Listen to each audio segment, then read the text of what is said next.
परिसर आलेला आहे। आजच्या या व्याख्यानमालेच्या समारोप प्रसंगी आपण उपस्थित असलेल्या सर्व रसिक प्रेक्षकांचे वीरशैव विजनच्या वतीने मनपूर्वक स्वागत। अधिक वेळ न घेता आपण ज्या कार्यक्रमासाठी आलेलो आहोत त्या कार्यक्रमाला आपण आता सुरुवात करीत आहोत। तर अधिक वेळ न घेता मी उत्सव समितीचे सन्माननीय अध्यक्ष विजय कुमारजी बिराजदार यांना मी आमंत्रित करतो की त्यांनी आजच्या या निमित्तानं सर्वांचं स्वागत या ठिकाणी करावं अशी मी त्यांना विनंती करतो। नमस्कार। रामदेव श्री शिवोली सिद्धरामेश्वर चरणी वंदन करतो। जगतजोती महात्मा बसवेश्वर चरणी वंदन करतो। आजच्या कार्यक्रमाचे उद्घाटक माननीय श्री अमरबाबू शिंदे माजी विरोधी पक्षनेता सोलापूर मानापा, त्याचबरोबर दीपकजी आडवे साहेब, आमचे स्नेही परममित्र सिद्धेश्वर गुंडाळेजी, त्याचबरोबर आज आपण त्यांचं व्याख्यान हास्य धारा ऐकणार आहोत ते पुरी साहेब, उपस्थित सर्व रसिक प्रेक्षक आणि वैशिष्ट्य यांचं मी मनापासून हार्दिक स्वागत करतो। आपण दिलेल्या प्रतिसादाबद्दल मी पुन्हा एकदा आपल्या सर्वांचा मनापासून आभारी आहे। धन्यवाद।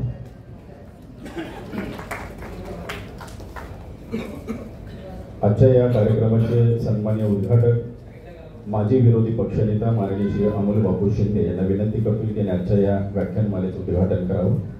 याचबरोबर वीरशैव विजन क्षेत्रामधील व्यक्तींचा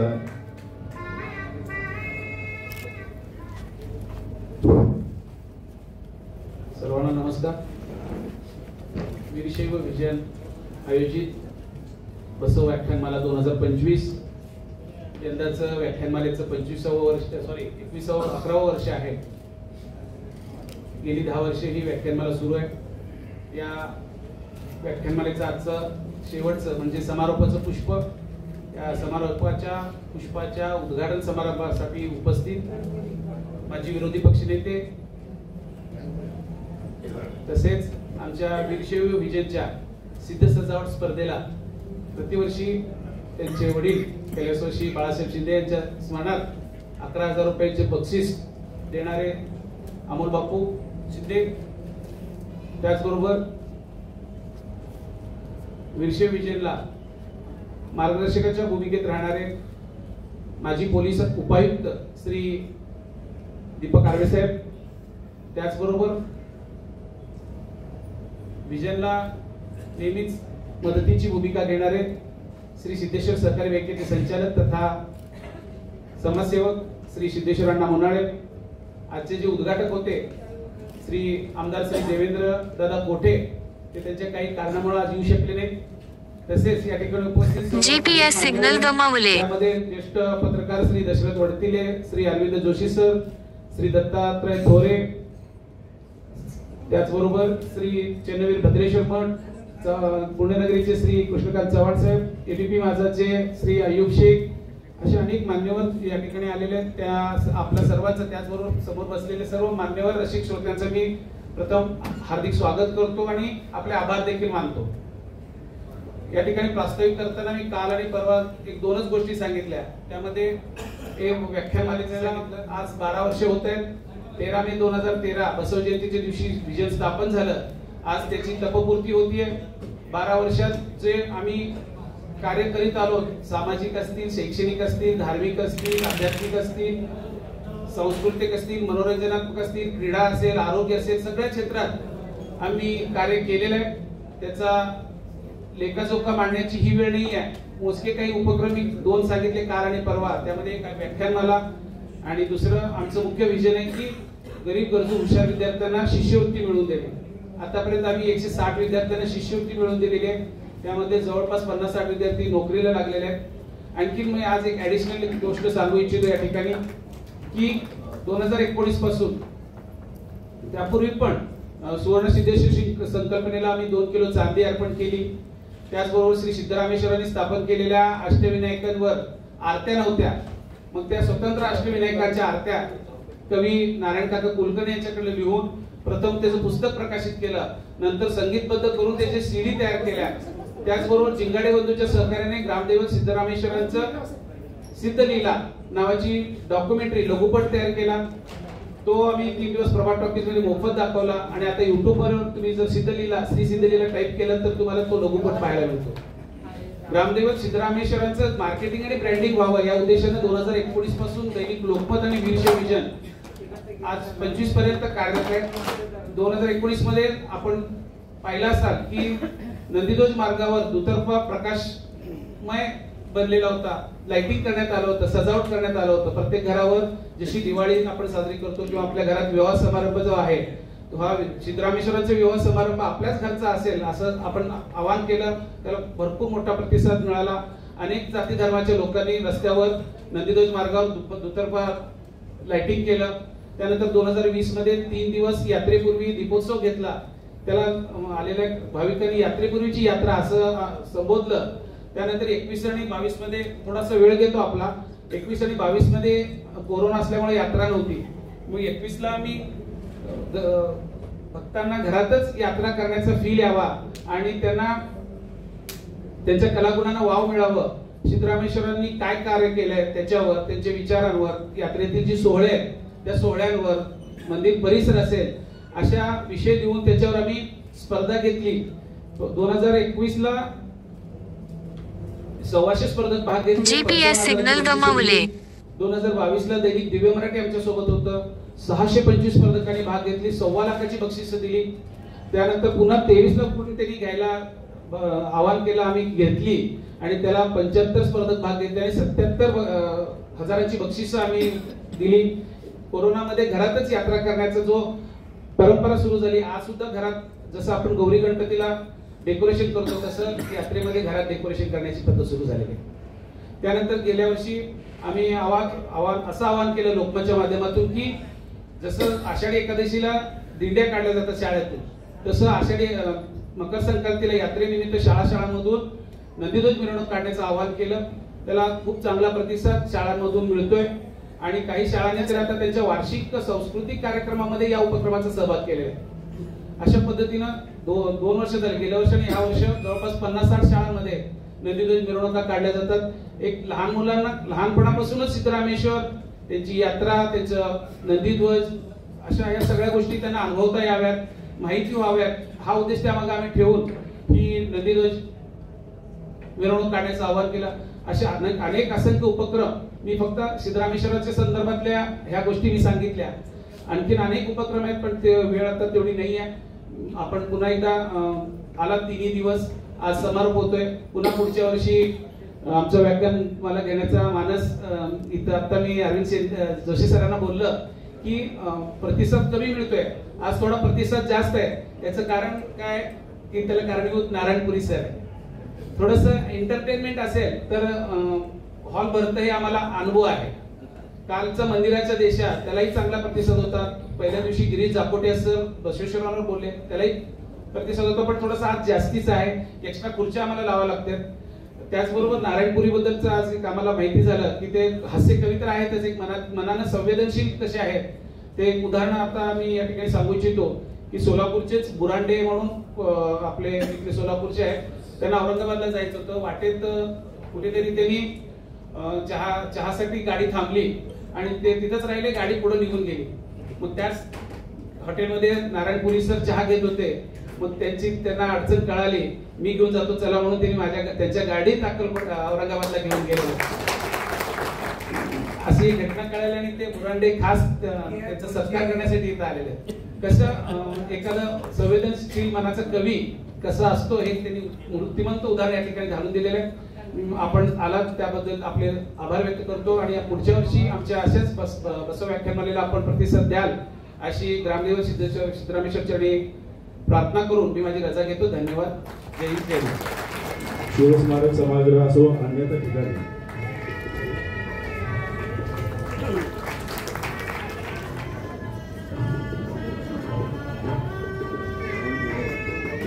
याचबरोबर एक प्रेमळ सत्कार आहे त्यांचा यशवंत वीरशैव विजन सोलापूर यांच्या वतीने आयोजित करण्यात आलेल्या या बसव व्याख्यानमालेच्या आजच्या 3ऱ्या पुष्पमाले प्रसंगी उपस्थित सन्माननीय अमोलजी शिंदे, सन्माननीय सिद्धेश्वरजी म्हणाले, विजयकुमार बिराजदारजी, आजचे वक्ते आणि प्रसिद्ध आपण त्यांना हास्यकवी म्हणू किंवा हास्य चेहऱ्यावर फलवणारे श्री नारायण पुरीजी आणि या संस्थेचे सदस्य राजशेखर बुरकुलेजी, उपस्थित सर्व बसवभक्त बंधू आणि भगिनी, राजशेखरजी गेल्या अनेक वर्षापासून मी सातत्यानं पाहतोय या विजनच्या माध्यमातून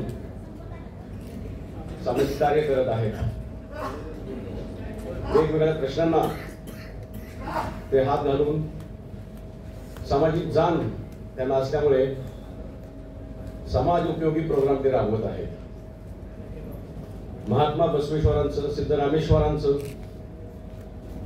आपल्याला त्यांच्याबद्दलची सविस्तर माहिती वेळोवेळी व्याख्यानाच्या माध्यमातून ते देत आहेत. आपण पाहतोय या धावपळीच्या युगामध्ये आपण आपल्या दैवतांना विसरत चाललेलो आहे.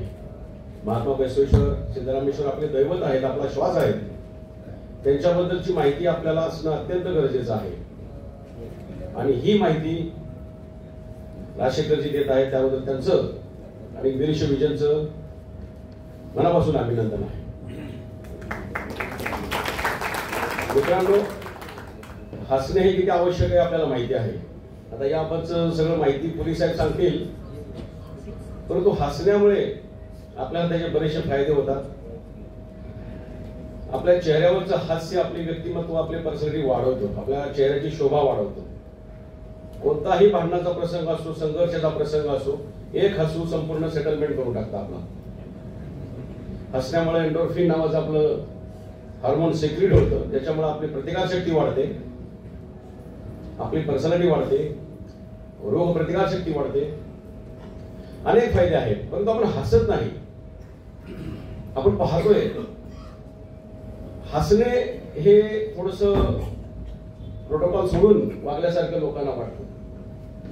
गंभीर चेहऱ्याने आपण वापरत असतो, आपल्याला काय प्रॉब्लेम असतो आपल्याला माहित नाही, म्हणून हसत नाही जास्त, मन मोकळत हसतच नाही. मग त्यासाठी हास्य क्लबला आपण जातो. पण ते नैसर्गिक जे असतं ते नैसर्गिक असतं, कृत्रिम उपाय करून उपयोग नसतो. आज जगाचा जर रेशो काढला तर आनंदी देशामध्ये आपण 84च्या पुढे आहे. आपल्या पुढे पाकिस्तानचे लोक आहेत.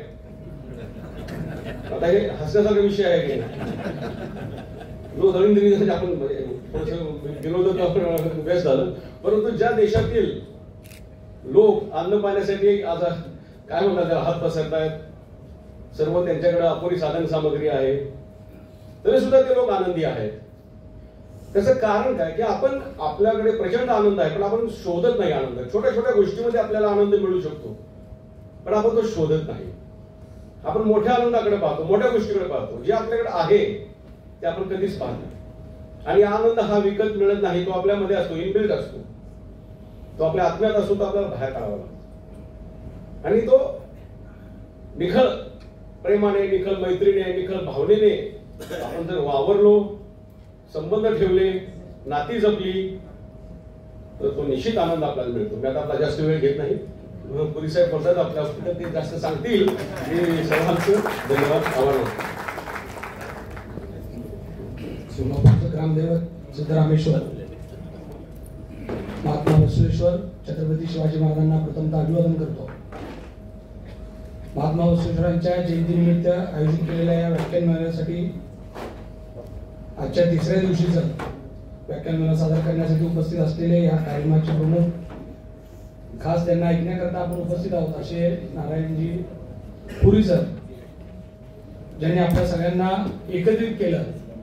या विजनचे प्रमुख अध्यक्ष, संस्थापक अध्यक्ष, माझे मित्र राजशेखर बुरकुले सर, आता ज्यांनी मार्गदर्शन केलं आर्वे साहेब, उन्हाळे साहेब, सभागृहात उपस्थित असलेले सर्व ज्येष्ठ लहान थोर मंडळी, वीरशैव विजन ही गेल्या 10-12 वर्षापासून सोलापुरात एक उत्कृष्ट अशा पद्धतीचं सामाजिक क्षेत्रात काम करत आहे, आपल्या सगळ्यांना माहित आहे. पण सोप्या पद्धतीनं महात्मा बसवेश्वर असतील, सिद्धरामेश्वरांचा इतिहास असेल, या सगळ्या गोष्टींवर उजेड टाकण्याचं काम वेगळ्या दृष्टिकोनातून या विजनच्या माध्यमातून गेली सातत्यानं होत असताना खरंच सर तुम्ही आणि तुमच्या टीमनी खूप चांगलं उल्लेखनीय काम या संस्थेच्या माध्यमातून उभं केलेलं आहे.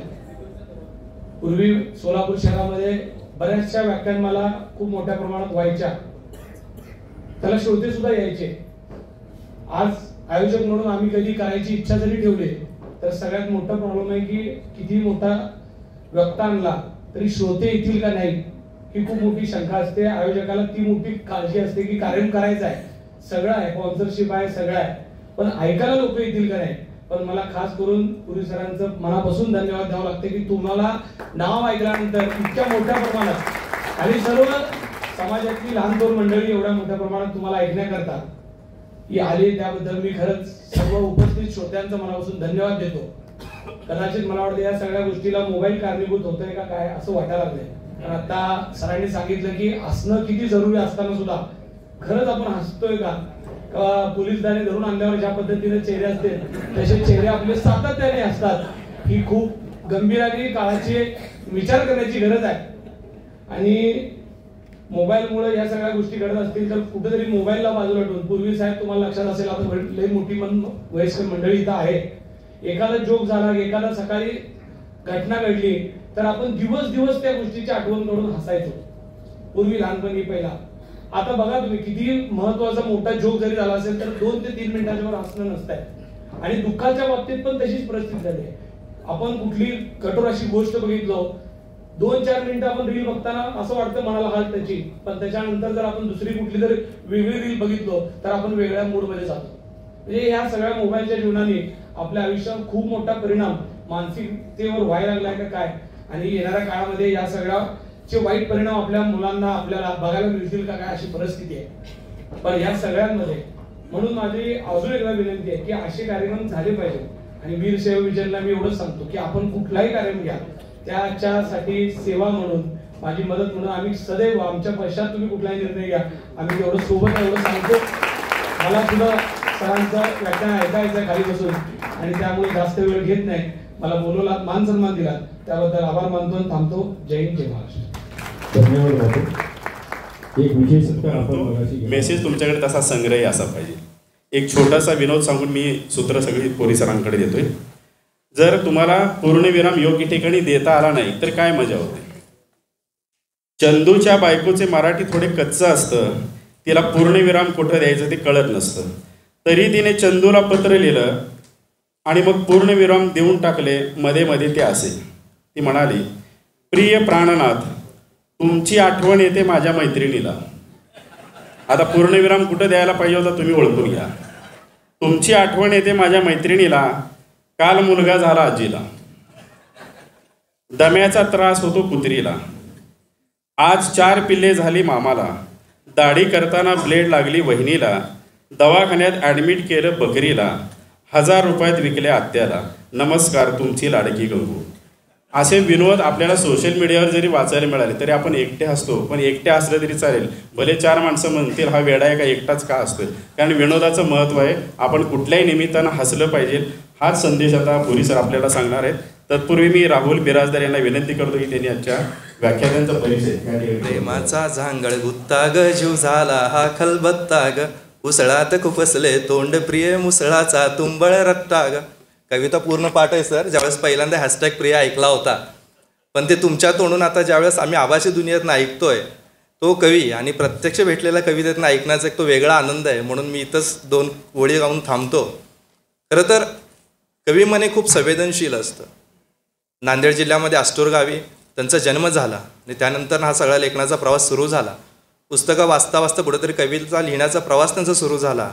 आणि मला एक नंतर लक्षात आलं की सर फक्त पुस्तक वाचत नाहीत, तर पुस्तकं वाचता वाचता ती माणसंसुद्धा अचूकपणे वेचतात. आणि माणसं अचूकपणे वेचल्यानंतर शब्दानं कसं वेचायचं आणि त्या शब्दानं कसं बांधायचं हे नारायण दादांकडनं शिकण्यासारखं आहे.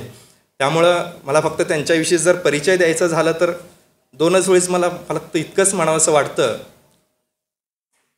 पाय असावे जमिनीवरती कवेत अंबर घेताना, पाय असावे जमिनीवरती कवेत अंबर घेताना, हसू असावे ओठांवरती काळीज काढून देताना, हसू असावे ओठांवरती काळीज काढून देताना. इतका संवेदनशील मनाचा हा कवी आमचे मित्र आदरणीय नारायणदादा पुरी यांच्याबद्दल सांगावं तेवढं कमी आहे. महाराष्ट्रातील अनेक पुरस्कार ते प्राप्त आहेत.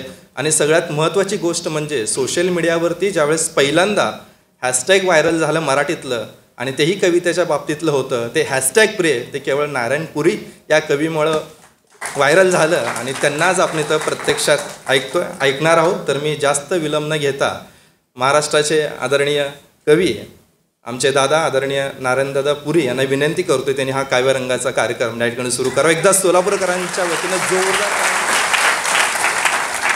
नमस्कार. मी माईक चेक करत होतो, पण तुम्ही म्हणजे जागे आहात असं समजलं मला. हा कीर्तनाचा कार्यक्रम नाही आहे, हा प्रबोधनाचा कार्यक्रम नाही आहे, हा मार्गदर्शनाचा तर कार्यक्रम बिलकुलच नाही. कारण मी एवढा मोठा नाही की तुम्हा विद्वान माणसांना मार्गदर्शन करावं. अनुभव मंटप या लोकशाहीच्या मूल्यांचा पाया घालणारे, जगातली पहिली लोकशाही भारतात स्थापन करणारे महात्मा बसवेश्वर आणि या गावचं दैवत, या भूमीचं दैवत सिद्धरामेश्वर यांच्या चरणी नतमस्तक होतो, त्यांना प्रणाम करतो. सगळ्या महापुरुषांना प्रणाम करतो आणि प्रणाम करण्यात जास्त वेळ न घालता मी माझ्या अवकातीवर येतो. कारण ही यादी किती वाढेल सांगता येत नाही. बघा, मी कवी आहे. सगळ्यांना एक विनंती आहे कळकळीची. तुमच्याजवळचा तुमचा अत्यंत मौल्यवान, महत्त्वाचा, जिवलग आणि महागडा मोबाईल, त्याचं नरड दाबा. म्हणजे त्याला मी बोलेपर्यंत तरी सायलेंट मोडवर ठेवा. आणि अशा टायमाला कुणाचे फोन येतात मला माहीत आहे. एक तर देणेदाराचे येतात, नाही तर घेणेदाराचे येतात. सगळ्यांना विनंती आहे. तर बघा, मी कवी आहे आणि मी कवी असून उभा आहे. कारण समाजात कवीच्या संदर्भात खूप गैरसमज आहेत. कवी डोक्यावर पडलेले असतात, ह्याला काय कामधंदे नसतात, ह्याचे चाराने हरवलेले असतात, ह्याला गोळ्या चालू असतात. तर अशा गैरसमजात बसणाऱ्या कवींमध्ये मी नाही. मी नीट बोलणारा माणूस आहे, अवकातीत बोलणारा माणूस आहे. आणि तुम्ही पण तुमच्या अवकातीमध्ये प्रतिसाद द्यावा.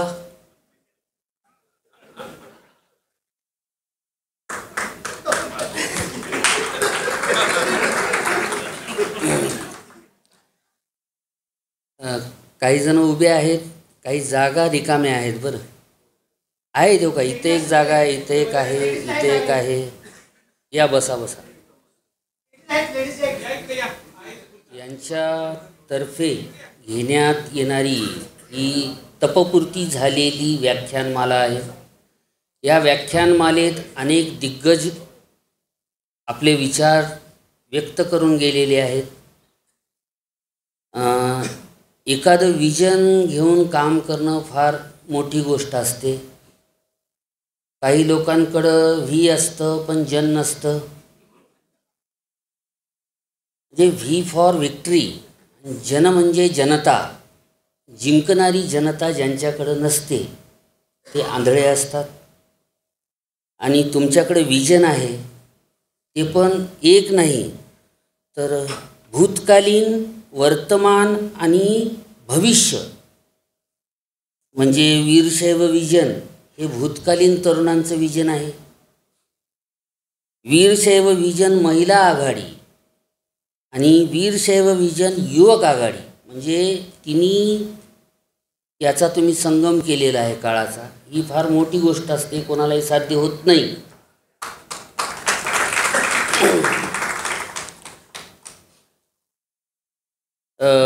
या कार्यक्रमाला इथं अत्यंत महत्त्वाची माणसं समोर बसलेली आहेत, सन्माननीय माणसं समोर बसलेली आहेत. सगळ्यांचा नामोल्लेख करणार नाही मी, पण मला याचं भान आहे की मी जेवढा वेळ बोलेल तेवढा वेळ तुम्ही ऐकायचं आणि बाहेर गेल्यानंतर काय घ्यायचं आणि काय सोडायचं तुमच्यावर आहे. त्याच्यात माझा काही एक वाटा असणार नाही. पहिली गोष्ट, माझं चार्जर एकदम ओरिजिनल आणि इंडिया मेड आहे. मला चार्ज करण्यासाठी इथं उभं केलेलं आहे. पण जे चार्ज झाले नाहीत त्यात माझा काही दोष नाही. मेड इन इंडियावाले एकदम चार्ज होणार, चायना बिलकुल होणार नाही. हे मी सुरुवातीलाच स्पष्ट करतो. हां, मी कवी आहे असं तुम्हाला सांगितलं. एक माणूस गुळाची ढेप डोक्यावर घेऊन भर उन्हातून चालत निघालेला आहे. ऊन वाढतंय आणि गुळाची ढेप पगळायला लागलेली आहे. हळूहळू त्या गुळाच्या ढेपेच्या पाकाचे ओघळ त्या माणसाच्या चेहऱ्यावर उतरायला लागलेले आहेत. हळूहळू ते त्याच्या तोंडात जायला लागलेले आहेत. तो माणूस थांबला, त्यानं त्या घामाची चव चाखली आणि तो स्वतःशीच पुटपुटला, अरेच्छा, माझ्या घामाची चव अशी गोड कस काय झाली. तो माणूस मी आहे. आणि ज्या ज्ञात अज्ञात मायमाऊल्यांनी, महापुरुषांनी, साहित्यिकांनी ज्ञानाची, विचारांची गुळाची ढेप माझ्या डोक्यावर ठेवलेली आहे, ती घेऊन मी तुमच्यासमोर आलो. तिची चव मला गोड लागते आणि ती चव मी तुमच्यासोबत वाटून घेणार आहे.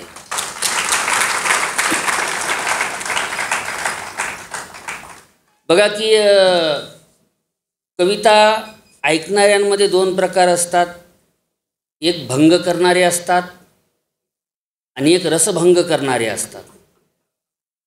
म्हणजे भमूची एक सुंदर कविता आहे की आई एक नाव असतं, घरातल्या घरात गजबजलेलं गाव असतं. ते एक जण उठून म्हणाला की आई गाव असतं तर आजी का तालुका असते का. नाग देशपांडेंची तर एक सुंदरच कविता आहे. रानात सांग कानात आपुले नाते, मी भल्या पहाटे येते. एक जण म्हणे कानातच सांगायचं तर रानात जायची काय गरज आहे.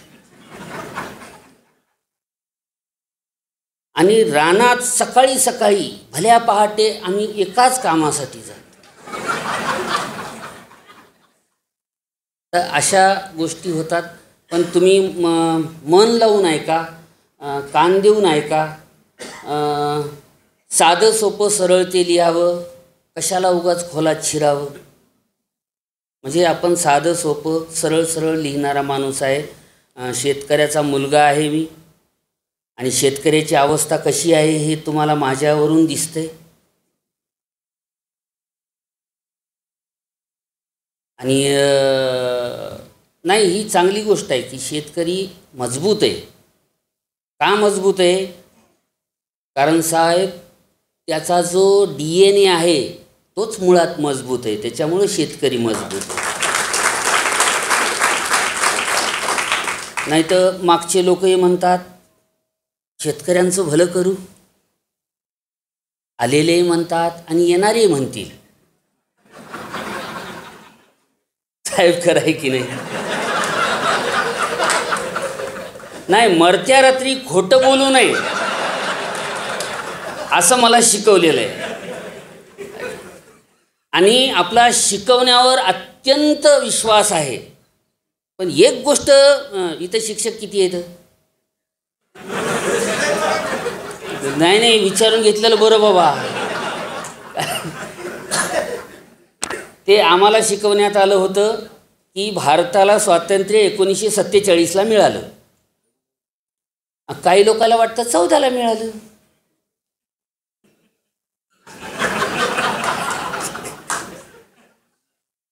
तर मला असं वाटायलंय की आमच्या गुरुजी लोकांनी आम्हाला खोटं शिकवलं काय. पण नाही, आमच्या गुरुजी लोकांनी आम्हाला एकदम राईट शिकवलं होतं. ह्याच्या गुरुजी लोकांनी ह्याला खोटं शिकवलं, त्याच्यात आपला काही दोष नाही. पण असो काही हरकत नाही. आमची सद्भावना त्यांच्यासोबत आहे आणि तुम्हा सगळ्यांची असेल. कविता कुणाला कळते कुणाला कळत नाही याबद्दल इंद्रजित भालेरावांची खूप सुंदर कविता आहे. जुन्या जाणत्या लोकांनी तुमच्यातल्या रसिक मंडळींनी ऐकलेली आहे की माईचा सोडून ज्यानं भलतीचाच धरला पदर, अशांची कवितेनं कधीच केली नाही कदर. ज्याला सख्या बहिणीचा मुराळी होता आलं नाही, अशांसाठी कवितेला गोड गुराळ होता आलं नाही. पोटची पोर नांदायला जाताना ज्याचा आसू कधी ढळत नाही, अशांच्या तर मरणदारी ही कविता कधीच वळत नाही. कशांपासून? अशांपासूनच कवितेला इतिहासात कायम भीती होती. कोणत्या लोकांपासून? ज्याला सख्या बहिणीचा मुराळी होता आलं नाही, पोटची पोर नांदायला जाताना ज्याच्या डोळ्यात पाणी आलं नाही, अशांमुळेच कवितेला इतिहासात कायम भीती होती. म्हणून कविता 700 वर्ष जात्याभोवती जिती होती. आता ही जिवंत कोणं ठेवली? ही जिवंत ठेवली आपल्या आजीनं, आपल्या पणजीनं, आपल्या आईनं. तुमच्यातल्या एकाने हात वर करावं इमानदारीनं की त्यानं सकाळी उठून जातं वडले म्हणून. बदमाश लोक आहेत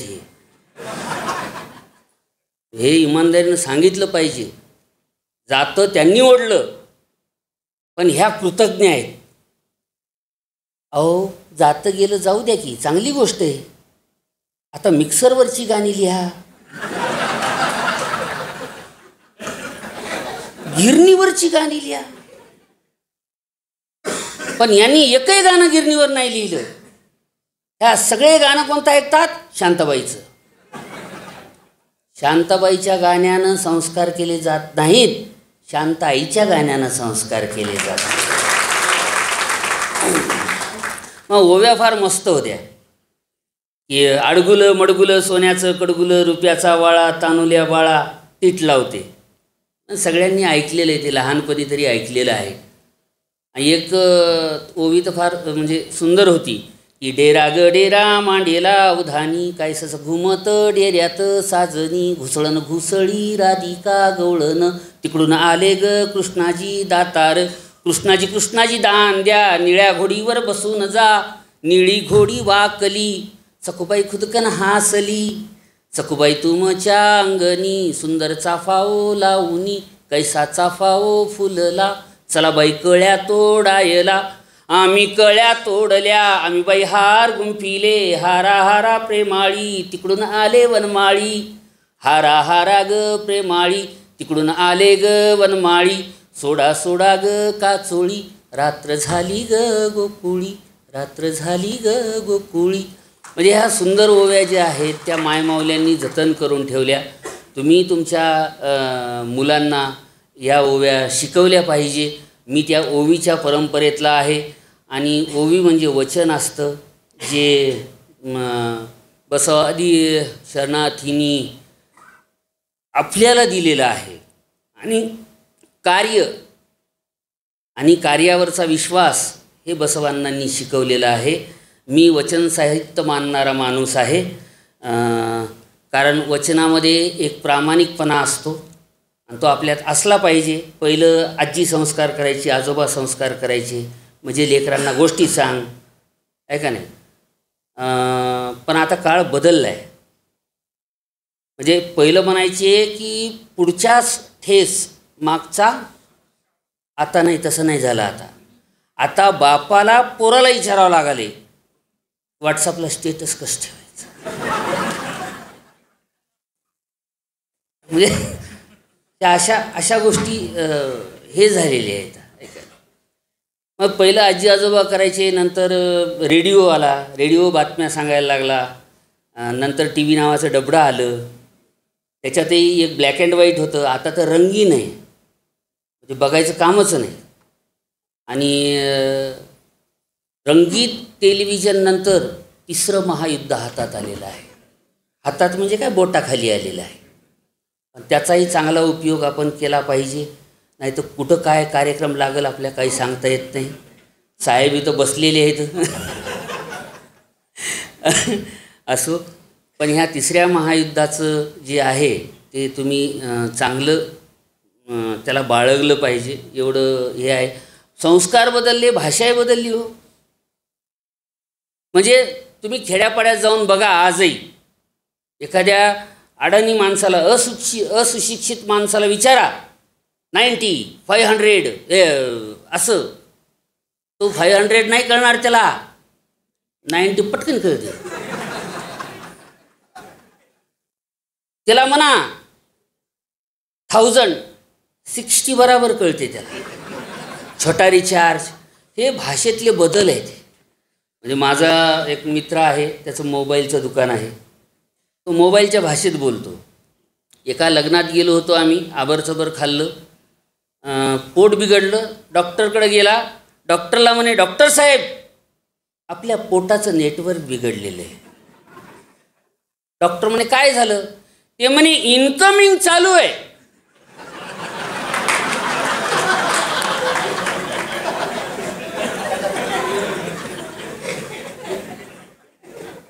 आउट गोईंग टोटल बंद. डॉक्टरही हुशार आहेत बरं. डॉक्टर म्हणे बॅलन्स नसल.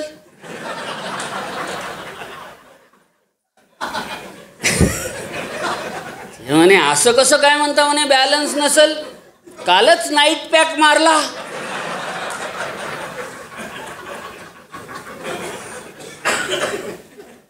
डॉक्टरनं प्रश्न विचारला, अजून काय प्रॉब्लेम आहे? ते म्हणे मिस कॉल तर एवढे डेंजर येतात म्हणून सांग.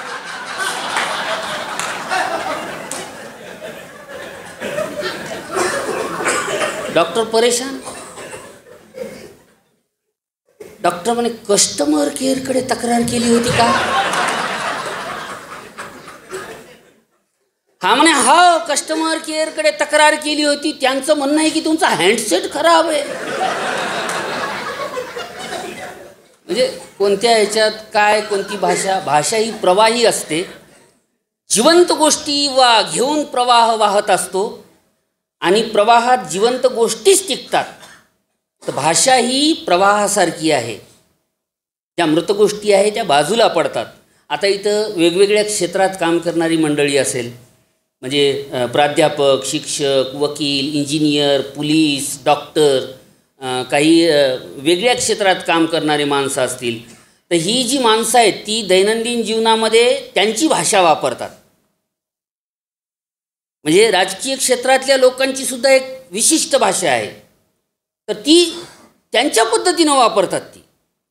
आता समजा एखाद्या शिक्षकाच्या घरी किंवा प्राध्यापकाच्या घरी, बुरकुले सर, आपल्या घरी भांडणं होतात, नवरा बायकोमध्ये होतात, माझ्या होतात बाबा. जगातला असा एकही माणूस नाही, विवाहित माणूस, ज्याच्या घरी भांडणं होत नाही आणि जो घरातून 15-20 मिनटं बाहेर जात नाही, असा एकही माणूस नसतो. इथं मला माहीत आहे, नवरा नावाची अत्यंत शोषित जमात बसलेली आहे. जे जोडीने आलेत ते याच्यावर प्रतिक्रिया नाही देणार.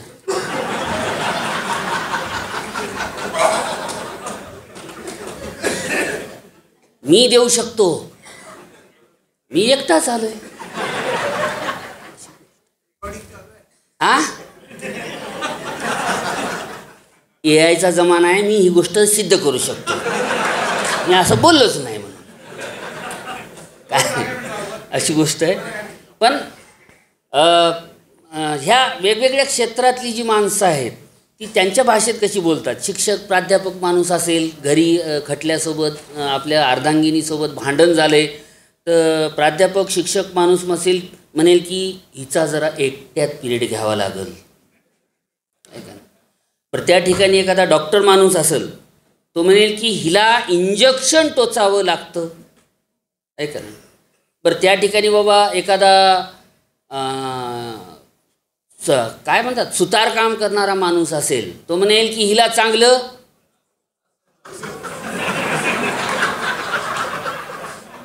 अनुभव येतात हो असे.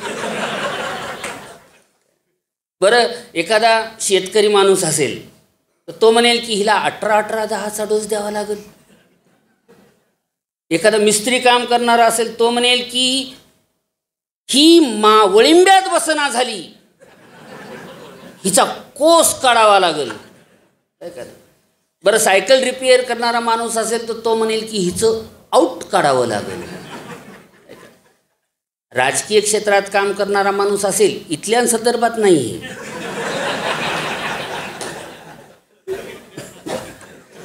तो म्हणेल की हिला बाहेरून पाठिंबा द्यावा लागेल.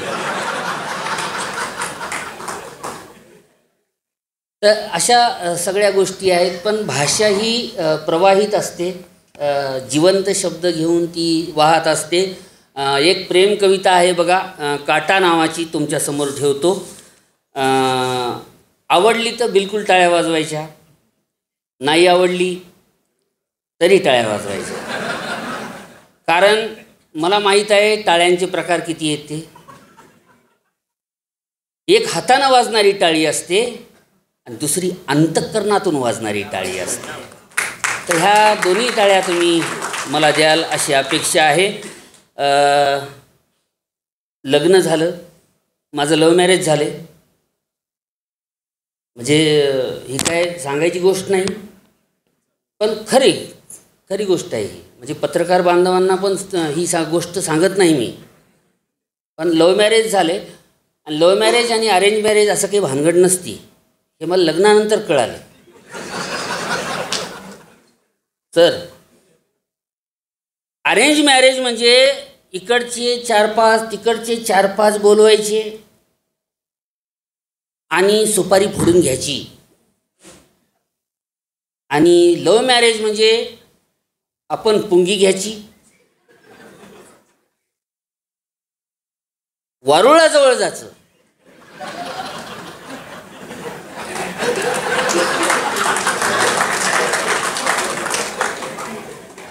पुंगी वाजवायची वाजवायची वाजवायची, तिला म्हणायचं ये बाहेर ये बाहेर ये बाहेर, आणि ती बाहेर आली की मग म्हणायचं तिला हां सा.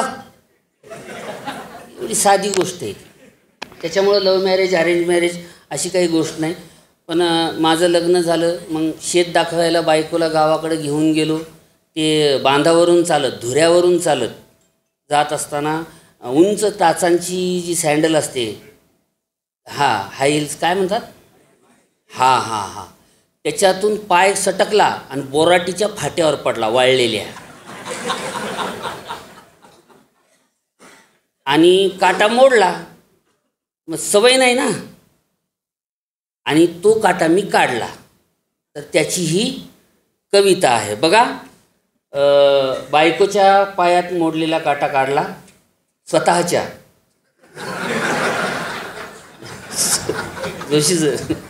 सिद्ध नाही, गैरसमज होता तो. माझा मित्र मोबाईलवर बोलत होता, 15 मिनिट झाले, 20 मिनिट झाले, अर्धा तास झाला. मी बोल बोलायलाच कुणाला, ते म्हणून बायको. मी म्हणलं बायकोला एवढा वेळ बोललं जाऊ शकतं? ते म्हणे आपली थोडीच आहे.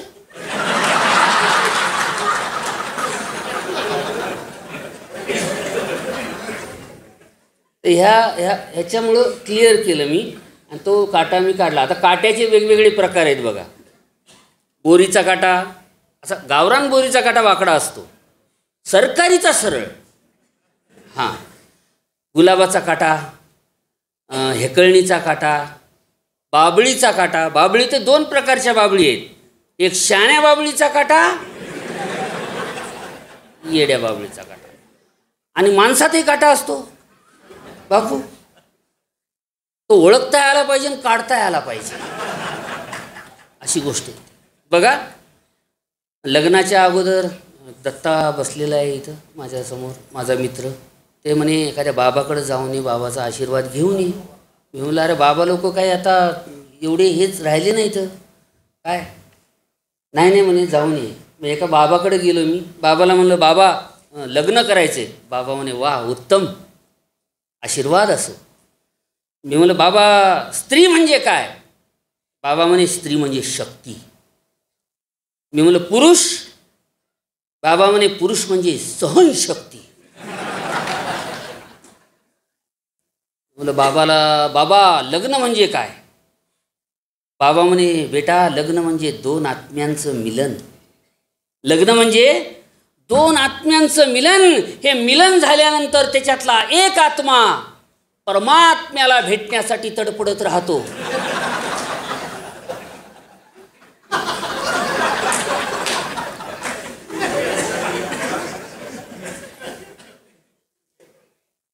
लग्नानंतर याची प्रचिती आली मला. प्रत्येकाला येते. मी माझे अनुभव सांगतोय आणि मी माझे अनुभव ह्याच्यासाठी सांगतोय, मी एकटा आलो आणि मला तुमच्या तर्फे ह्या गोष्टी बोलायला आवडतील. म्हणजे घरी जाऊन तुमचं काय होईल मी सांगू शकत नाही, आहे का नाही. पण जोपर्यंत मी इथं आहे तुमच्या केसालाही धक्का लागणार नाही याची गॅरंटी देतो. घरी गेल्यावर तुम्हाला परमात्मासुद्धा वाचू शकत नाही. लग्नानंतर मी परत बाबाकडे गेलो. मी म्हणलं बाबा बायको धाकात नाही राहत. बाबा म्हणे काय? बायको कंट्रोलमध्ये नाही राहत. बाबा म्हणे येड्या, मै राहिली असती तर बाबा झालो असतो का?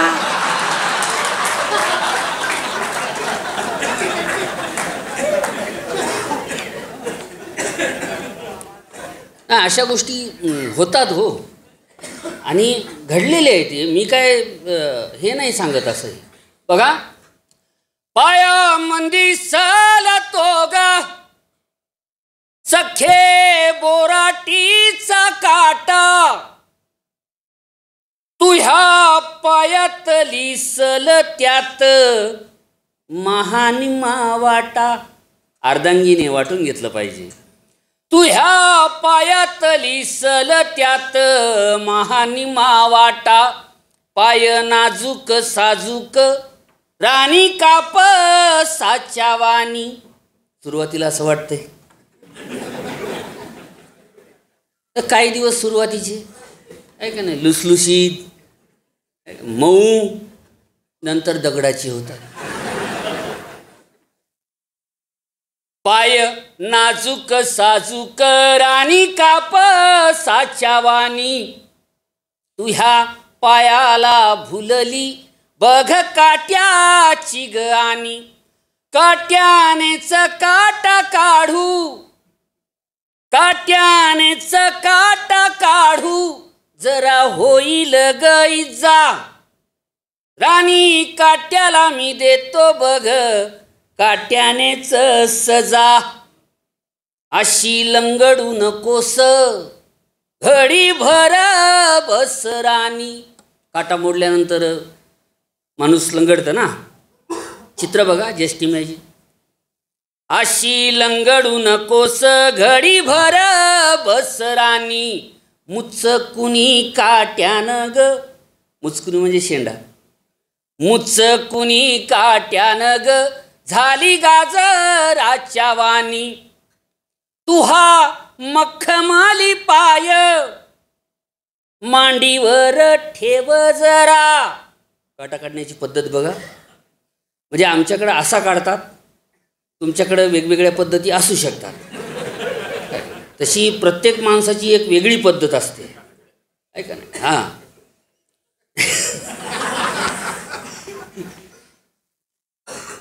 तू हा मखमाली पाय मांडीवर ठेव जरा, थुक्का लावतो बोटानं पाय करतो साजरा.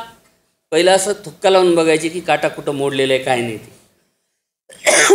थुक्का लावतो बोटानं पाय करतो साजरा, नको आईचा गजर आई तुही माहेरात. काटा काढताना आई गो मेले, अरे बापरे देवा, आपल्याला वाटते जातीक काय. आपलं नशीब तेवढं चांगलं नाही. बापू या जन्मात एकच चिंगम खाल्ली हो, थुकता सुद्धा येईना आणि चिटकवता सुद्धा येईना.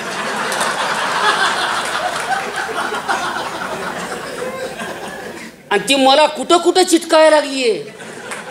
एक दिवस तर कमोडला होतो मी, टिकली.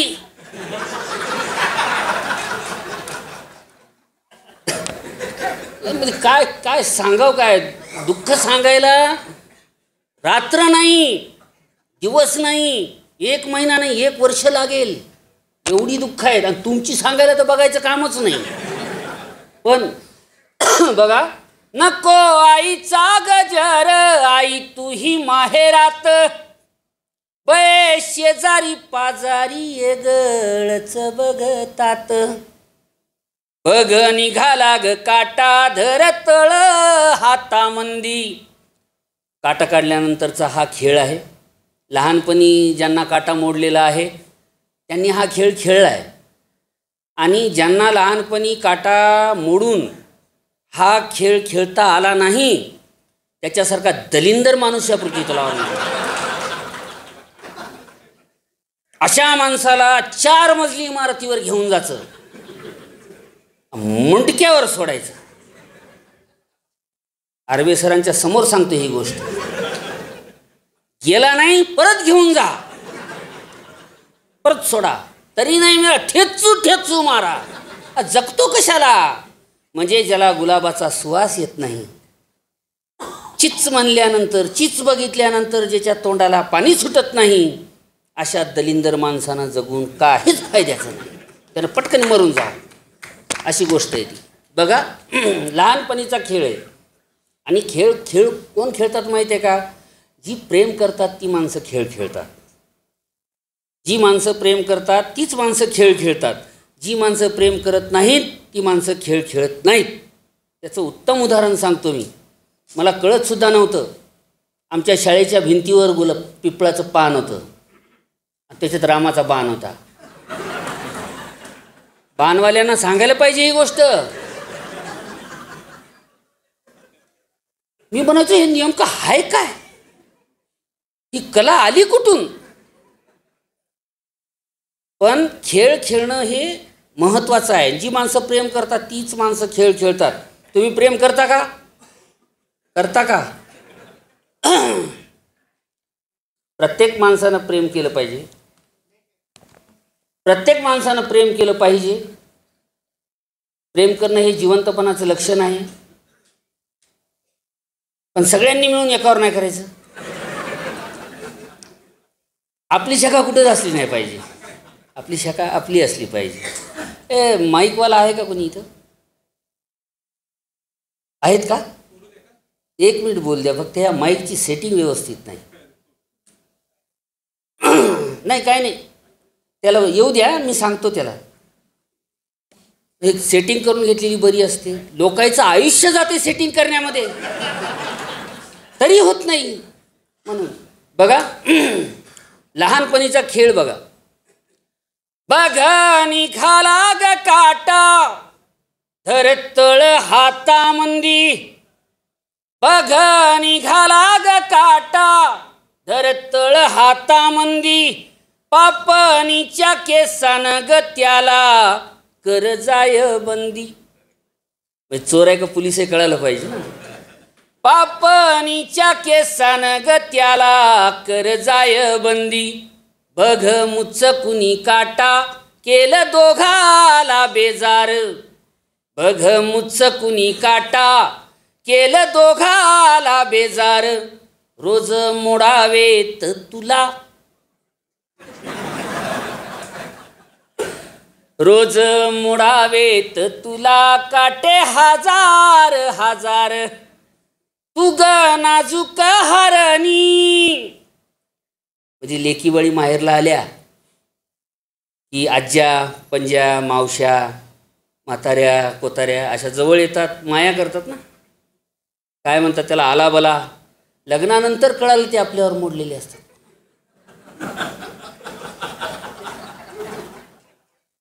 त्याचं बोलणं तर लय भारी असते. मै हरण, मै सुगरण, मो छकुलं, मो सोनं, मो पिल्लू. तुमचं नाही. तरुण मुलांच्या मोबाईलमध्ये प्रत्येकाच्या हा शब्द फिट आहे, पिल्लू. नाही, खरी इमानदारीनं सांगायला ही गोष्ट. मी तर एकच सिमवाला माणूस आहे. सर काही काही डबल सिमवाले इथं आणि काही काही महाभाग तर डबल मोबाईलवाले इथं. मला हेवा वाटतो अशा माणसांचा. म्हणजे एवढं सांभाळणं साधी गोष्ट नाही.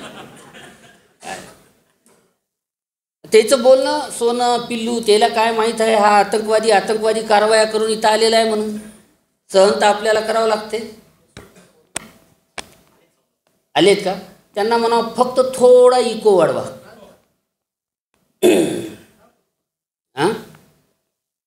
हां हे हरिण सोनं अशा गोष्टी असतात. माझा मित्र छत्रपती संभाजीनगरच्या गुलमंडी मार्केटमध्ये बायकोचा हातात घेऊन फिरत होता. ते बघून माझ्या डोळ्यात असं टचकन पाणी आलं. मी मला अबे तो लग्न एवढी वर्ष झालं तुझ्या लग्नाला अजून त्या बायकोवरचं प्रेम तसूभरही कमी नाही झालं. ते म्हणजे येड्या तसं नाही. मी बोललो कसं आहे हात सोडला की दुकानात घुसते.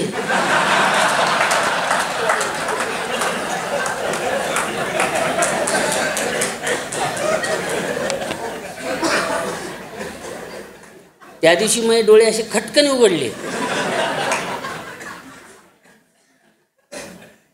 मला कळालं की लग्नाच्या अगोदर हातात हात घेऊन फिरणं म्हणजे प्रेम आणि लग्नाच्या नंतर हातात हात घेऊन फिरणं म्हणजे आत्मसुरक्षा. पाकिट सांभाळलं पाहिजे. अशा गोष्टी असतात.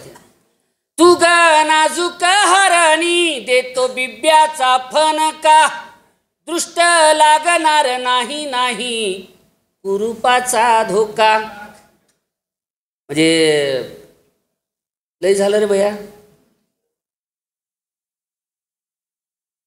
कुरूप म्हणजे काटा काढल्यानंतर त्याच्यात पाणी वगैरे होतं आणि नंतर त्याची जखम होते. ती नंतर काही टोचलं की दुखायला लागते. त्याला कुरूप म्हणतात.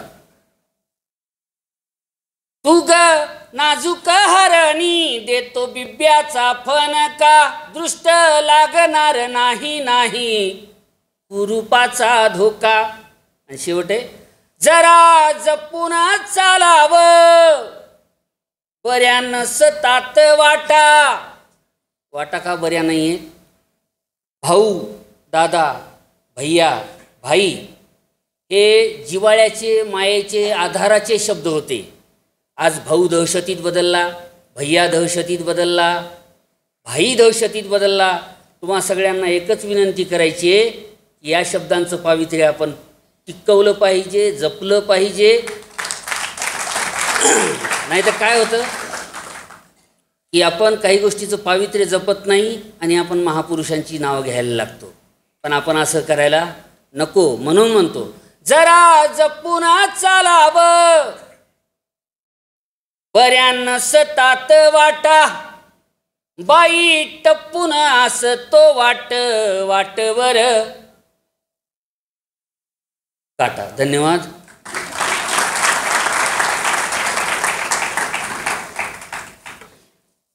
काही जण उशिरा आले. मला लय आनंद वाटला कारण उशिरा येणाऱ्यांबद्दल मला प्रचंड आदर आहे.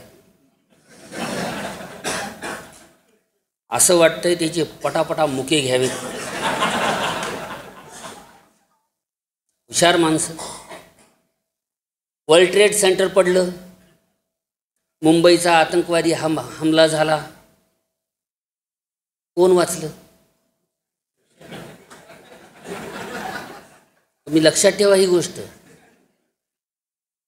त्याच्यामुळं मला त्यांचा प्रचंड आदर आहे. म्हणजे ह्या चांगल्या गोष्टी आहेत.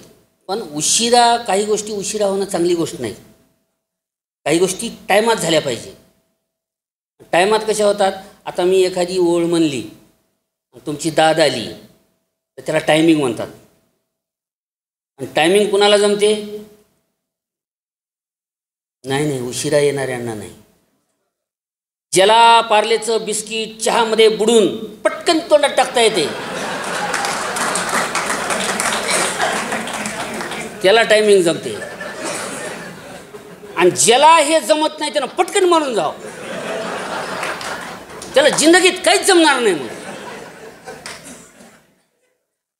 त्याच्यामुळं काही गोष्टी वेळेत झालेल्या अत्यंत महत्त्वाच्या असतात.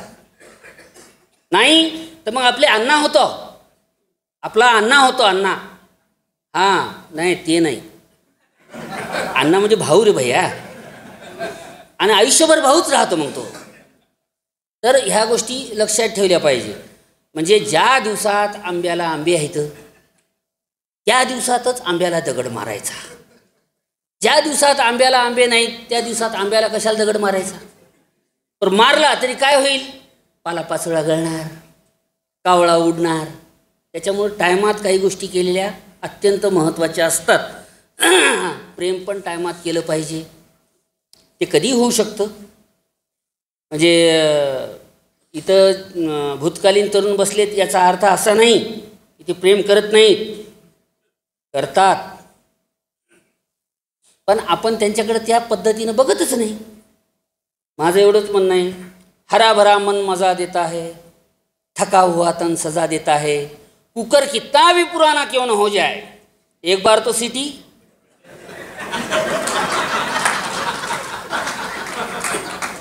साहेब इथं जेवढे तरुण बसलेत ना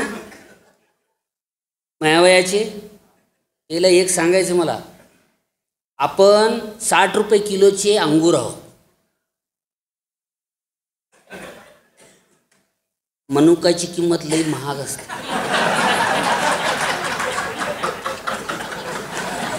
नाही, इमानदारीनं सांगा.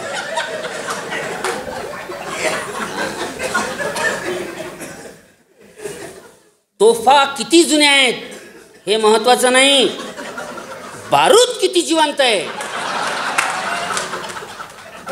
ही गोष्ट महत्वाची. नाही तर काय करता. हां, आताच्या पोराला दम लागतो, बापू सिगरेट कमी कर, आहे का नाही. म्हणजे ही गोष्ट केली पाहिजे, आहे का नाही. आणि लिहिताना तर फार लिहितात नवीन पोरं, लिखता हूँ खून से शाही मत समजना, अमर की भाड्या. एका टाईम आहे का मोबाईल आलाय तुझ्याकडं, यांची भाषाही बदलली आहे. म्हणजे किती बदाम दिल्यावर काय येतं, काय शब्द येतो, कोणते बदाम द्यावे लागतात, लाल द्यावे लागतात, गुलाबी द्यावे लागतात, पिवळे द्यावे लागतात. भाषा नेटनं भाषा चेंज केलेली आहे इंटरनेटनं, आहे का नाही. त्याच्यामुळे ह्या गोष्टीवर पण लक्ष दिलं पाहिजे आपण. आणि मी याची गोष्ट करत होतो की तरुण मुलांनी एवढं लक्ष दिलं पाहिजे की जास्त उन्हात फिरायचं नाही. नाही काळं तर पडतंय, मग तर कोणीच ओळखत नाही. काळं तोंड करूनच घरी ये नाही. मग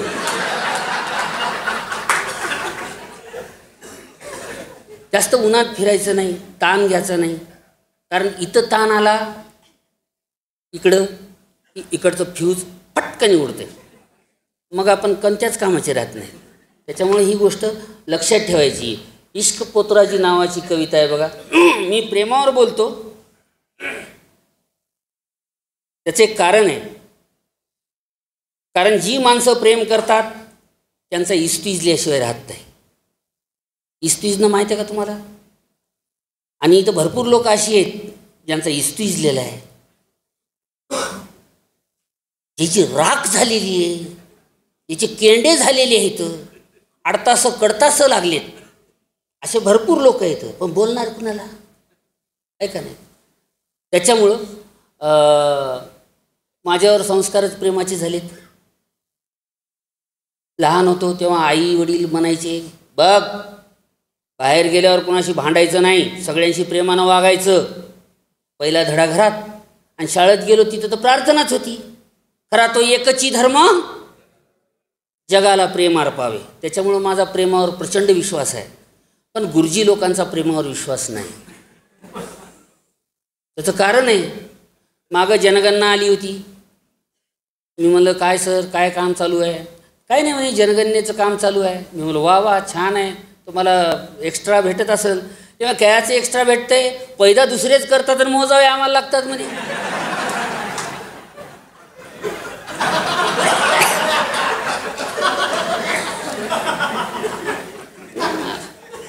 अशाही गोष्टी आहेत ह्या. साधू संत सुद्धा, बाबा सुद्धा प्रेम करतात. त्याचं जिवंत उदाहरण आहे आसाराम, राम रहीम. म्हणजे त्यांनी प्रेम केलं. काही बाबा तर म्हणाले एवढे पैदा करा तेवढे पैदा करा. बाबा तुमचं गुलूब शाट आहे ते आम्हाला सांगायलेत का तुम्ही? बरं, ज्याच्या त्याच्या कॅपॅसिटीनुसार करेल ते. ह्यांनी कॅपॅसिटी कशाला ठरवायची? त्याच्यामुळं बघा इश्क पोतराजी. ऐक सखे बाई माझ्या पिरतीची कथा, ऐक सखे बाई माझ्या पिरतीची कथा. काय सांगू तुझ्यावर कसा झालो मी फिदा, आणि काय सांगू तुझ्यावर कसा झालो मी फिदा. आणि सखे साजने ग बाईल माझ्या घरची तू, सखे साजने ग बाईल माझ्या घरची तू. बाईल म्हणजे धनीन, मालकीन. सखे साजने ग बाईल माझ्या घरची तू. तुझं पाहणं इखारी जीव झाला फुगडी फू, आणि तुझं पाहणं इखारी जीव झाला फुगडी फू. जीव झाला बारदाना, बारदाना म्हणजे बोंद्री ज्याच्यामध्ये कापूस कोचू कोचू भरला जातो. जीव झाला बारदाना रूप तुझं गोरपान, मारे वळून फटका दिलं मला वतन, मारे वळून फटका दिलं मला वतन. दिस तेस अशी जसं नारळ भरल,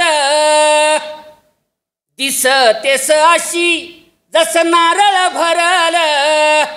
सांगवल्या नारळानं कधी खोबर धरल, आणि सांगवल्या नारळानं कधी खोबर धरल.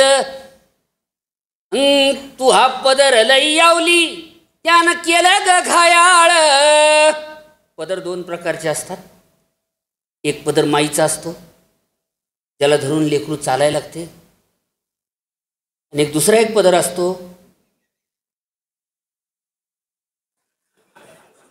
ज्याची गाठ आपल्या टायला सोबत लागली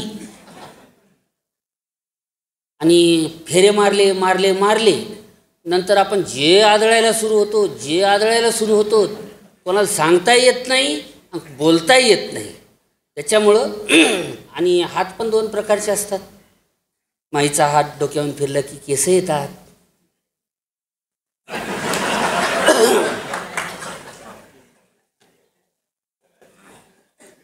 म्हणजे जावळ हो, टाळू मागणं म्हणतो मी त्याला.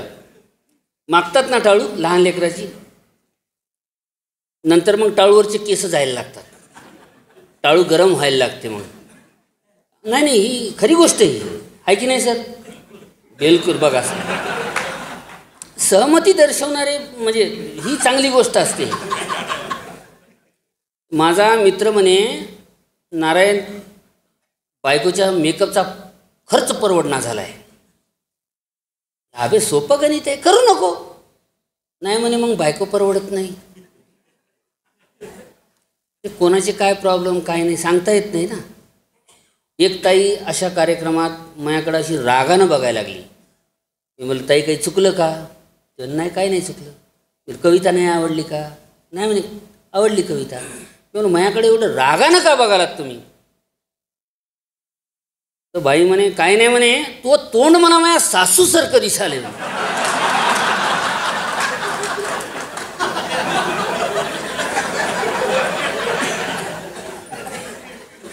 कोणाच्या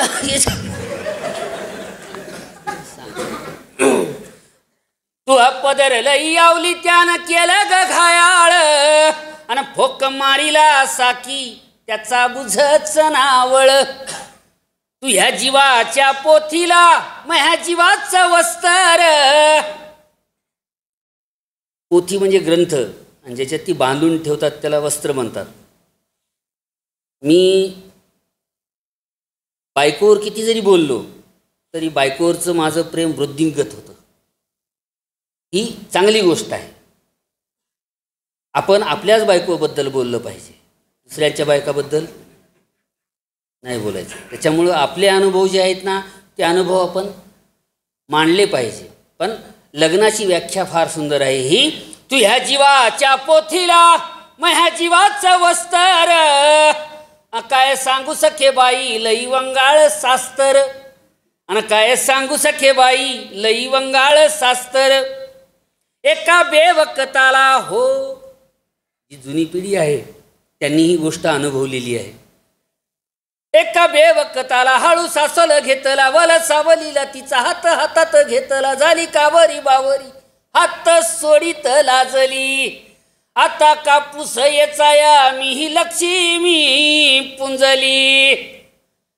पांदी मंदिराना मंदी पारा माग भेटी गाठी र. ते भेटायचं एकच ठिकाण होतं, मारुतीचा पार. जाय दिवा घेऊन, जाय दिवा घेऊन. ती तिकडून आणि आपण इकडून. 6 महिने दर्शनात गेले, प्रदर्शनाला वेळच भेटला नाही. मग एक दिवस तिचे बाबाच म्हणले, चला ताईचं लग्न हे, जेवायला वाढायचं आपल्याला. मग उचल पत्रवळ्या, वगराळे आहे का नाही. ज्या गुलाबी लिफाफ्यामध्ये प्रेमपत्र लिहिलं होतं त्याच्यात आयर करून यावं लागला. असे आयर करणारे इथं भरपूर आहेत. म्हणून हे पांदी मंदिराना मंदी पारा माग भेटी गाठी रे. भिगरीवाणी फिरतो या पिसा झालो तिच्यासाठी रे. हे दिस नाही रात नाही कयाचीच सूद नाही र. आणि माया डोळ्यात आभाळ सदा वाट तिची पाहिर. धन्यवाद.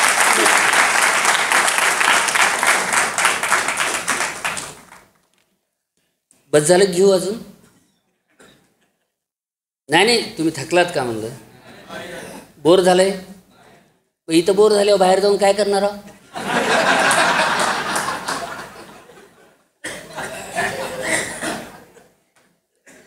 म्हणजे असं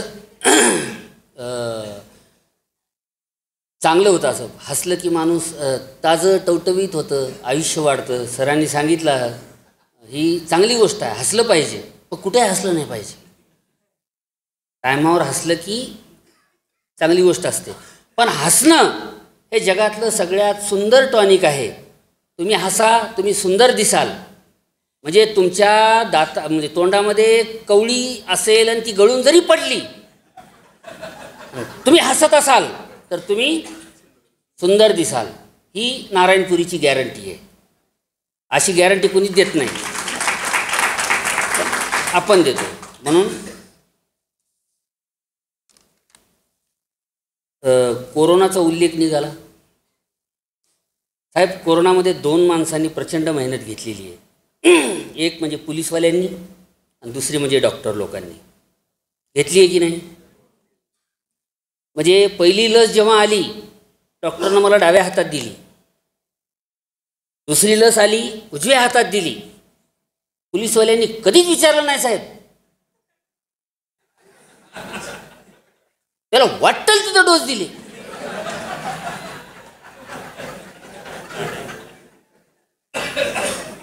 म्हणजे ज्यांनी लॉकडाऊनचे नियम तोडलेत त्यांना ही गोष्ट माहीत आहे की डोस कुठं कुठं बसलेत. माझा तर दंड सुचला होता फक्त, त्याचं तर काय काय सुचलं असेल आपण कल्पनाही नाही करू शकत ही. पण कोरोनानं एक गोष्ट फार चांगली केली. बरं, तुम्हा सगळ्यांचं अभिनंदन करतो मी. आपण चीनला मागं टाकलेलं आहे. जगात आपण 1 नंबरला आहोत सध्या, आणि त्यात माझा खारीचा वाटा आहे. लोकसंख्येच्या बाबतीत म्हणतोय मी, आहे का नाही. आणि या गोष्टीचा आपल्याला अभिमान आहे की जगात आपण 1 नंबरला आहोत. आणि असलं पाहिजे, माणसानं 1 नंबरलाच असलं पाहिजे. 2 नंबरला गेला की काही कामाचा नाही माणूस.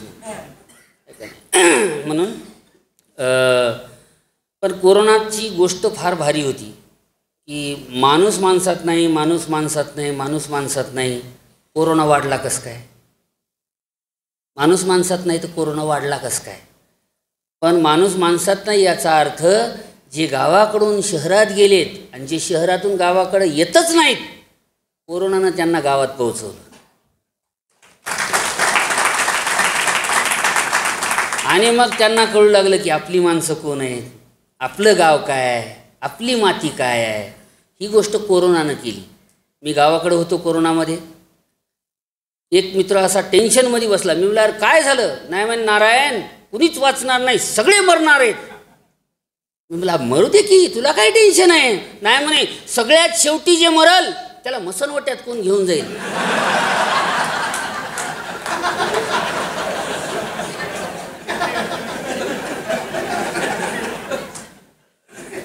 नंतर एका मित्राचा फोन आला. ते म्हणे काय नारायण लॉकडाऊन चालू आहे.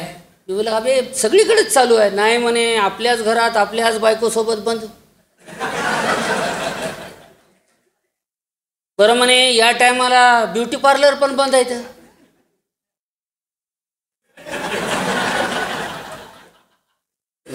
ते काय होते, काही काही लोक 4 दिवसांना हसतात, काही काय 8 दिवसानं, काही काही 6 महिन्यानं हसतात. तुम्ही बोललात की नाही बापू? आपण पहिलं दररोज हसायचो एकाच म्हणजे जोकवर, पण असं नाही. आता मोबाईलमधून सवड मिळत नाही.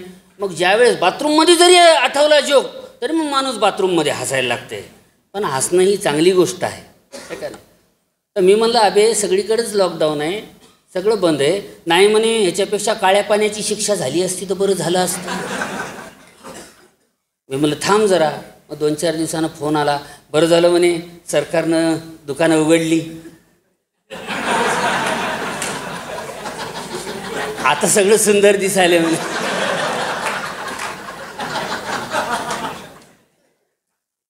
नाही अशा गोष्टी होत राहतात.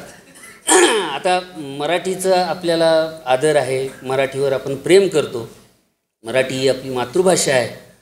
माझे मित्र म्हणतात तू मराठीचा कवी आहे, मग तुझ्या भाषेमध्ये इंग्रजी शब्द येत नाहीत. असं नाही, येतात ते. मी म्हणलं हो येतात, सहज येतात. आता ही बॉटलला काय म्हणावं आपण? शिशी.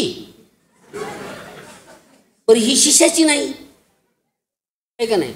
बरं माईकला काय म्हणावं आपण मराठीमध्ये? माईकच म्हणावं लागते.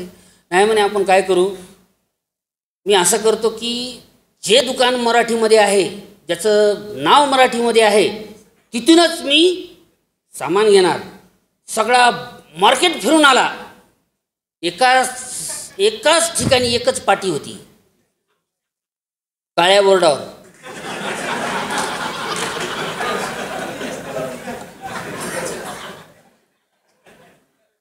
त्यांनी मराठी जगवली आहे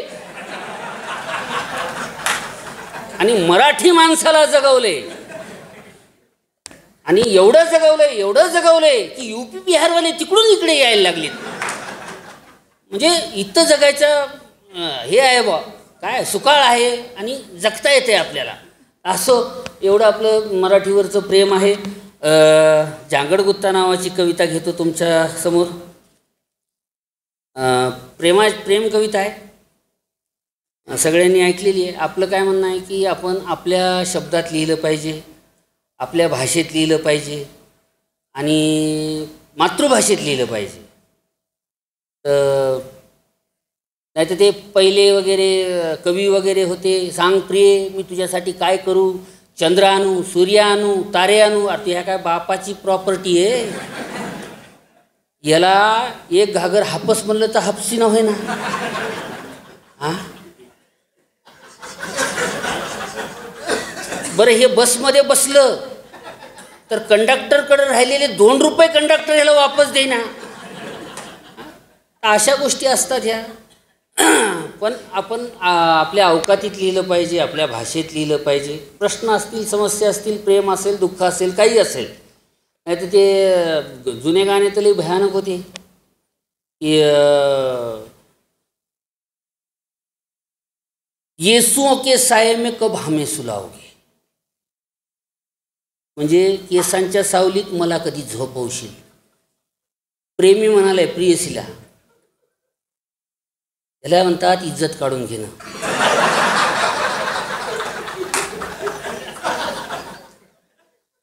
अबे प्रेमी है का वो?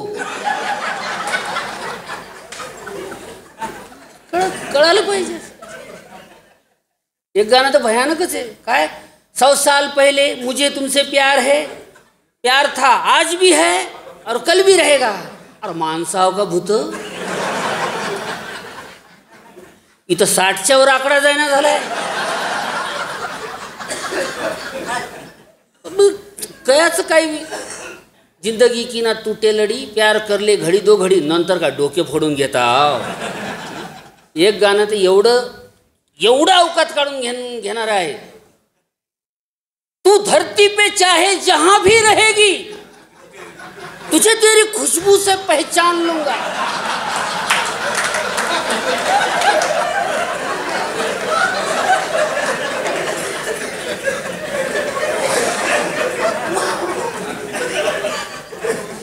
अबे प्रेमी है का कुतरा.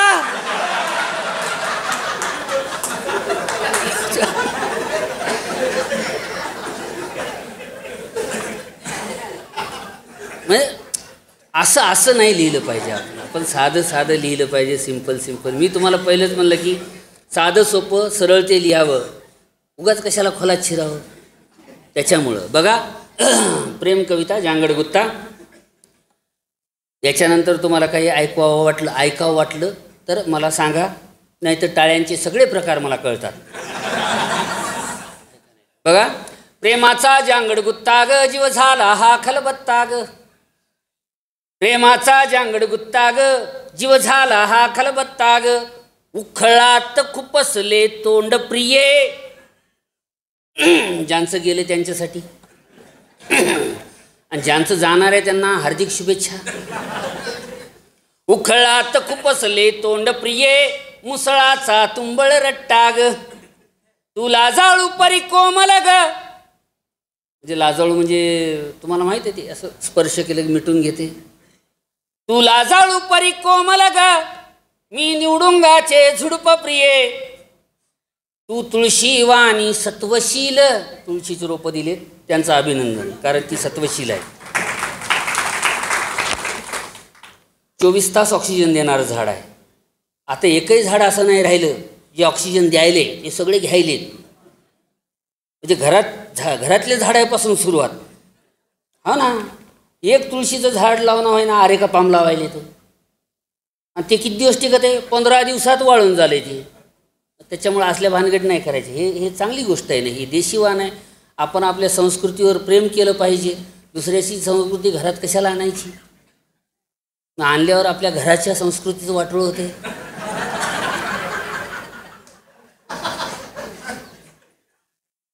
म्हणजे आपण खरं सांगा आग्या बोंड घरात आणून लावतो का.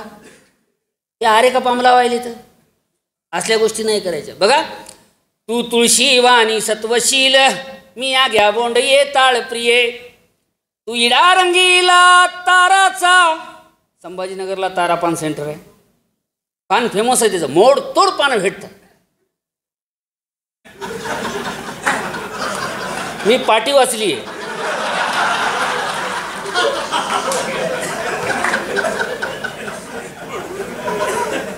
आणि जसजसं वर जाल तसं पलंग तोड भेटतात.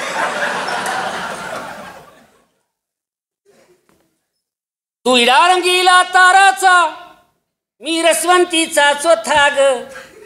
महाराष्ट्रातल्या सगळ्या एसटी बस स्टँडवर सोशिक समाजाचं स्मारक आहे.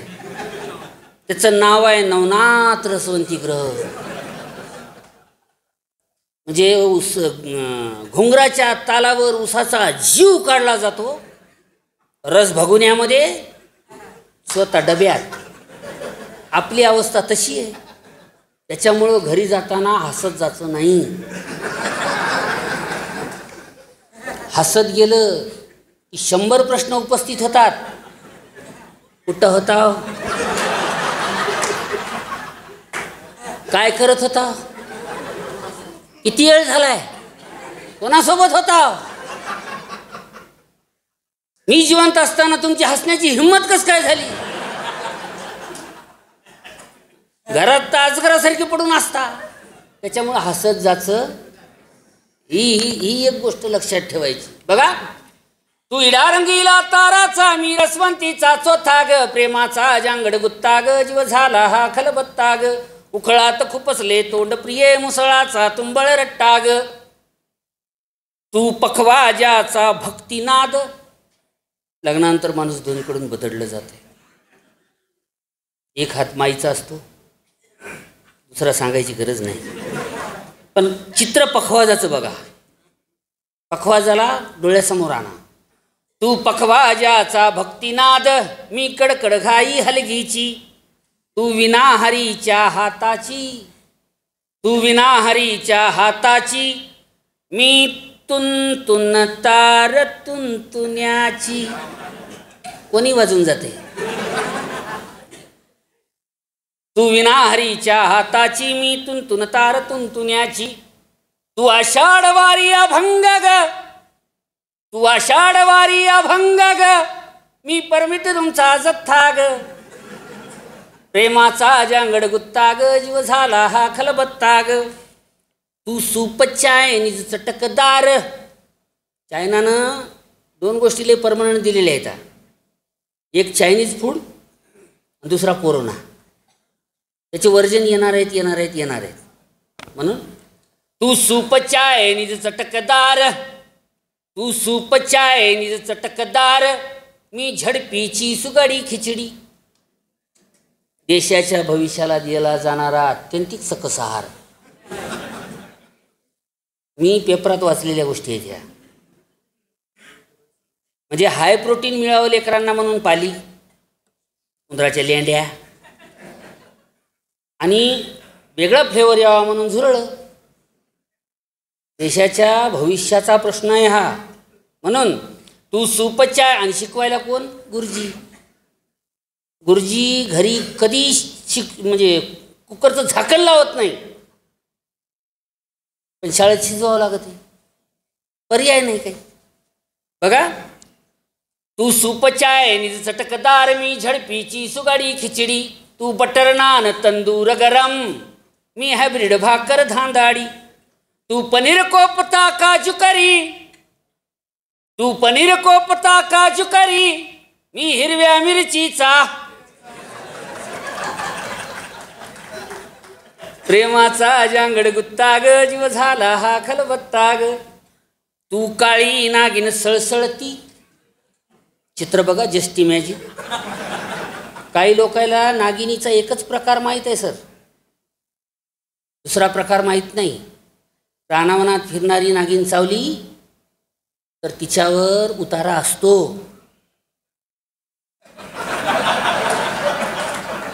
लय समजदार लोक आहे यार तुम्ही.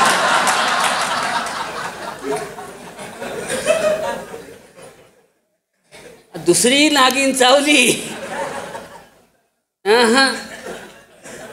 गेला म्हणून समजायचं.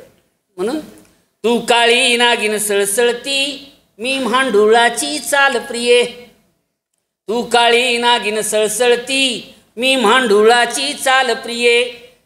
एसी गाडीने फिरशी तू, मी टमटमने बेहाल प्रिये.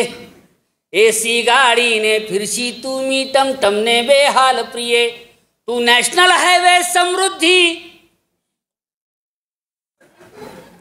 तू नॅशनल हायवे समृद्धी. गडकरी साहेबानं तेवढी एक गोष्ट लई भारी केली बाबा. आपल्या दुआ त्या माणसाला येतात की निदान रस्ते तरी चांगले केले. तर नाही तर अजूनही बातम्या येतात, वाटेतच बाळांत झाली, वाटेतच मृत्यू झाला, मध्ये तर खड्ड्याची पूजा करणं सुरू होतं. असले प्रकार नको, ही चांगली गोष्ट केली. म्हणून तू काळी नागिन सळसळती, मी म्हांडुळाची चाल प्रिये. एसी गाडीने फिरशी तू, मी टमटमने बेहाल प्रिये. तू नॅशनल हायवे समृद्धी, मी खड्डा कम रस्ता ग. प्रेमाचा जांगड गुत्ता ग, जीव झाला हा खलबत्ता ग. उकळात खुपसले तोंड प्रिये, मुसळाचा तुंबळ रट्टा ग. आणि शेवट आहे बघा, तू एक नाथी ऐलान प्रिये. म्हणजे जे झालं, तू एक नाथी ऐलान प्रिये, मी गायब धनुष्यबाण प्रिये.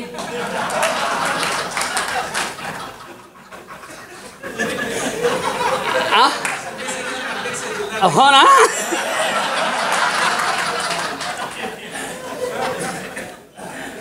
नाही, कवीचं काम काय की घडणाऱ्या घटनेवर व्यंग करणं. आणि ज्याला व्यंग आवडतं तो सुजाण माणूस असतो. नाही तर ज्यांना व्यंग आवडत नाही ते कुठं कुठं फिरायला येतं. म्हणजे ही मोठी गोष्ट आहे. म्हणजे ते मध्ये कॉमेडियन लोकांचे हे झालं, आपल्याला त्याच्यात घुसायचं नाही. मला एवढा विश्वास आहे की इथला एकही माणूस माझ्यावर केस करणार नाही. कारण मयावर केस करण्यासारखं आहे काय मया?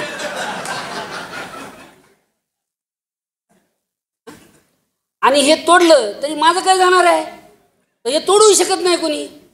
कसं काय तोडणार?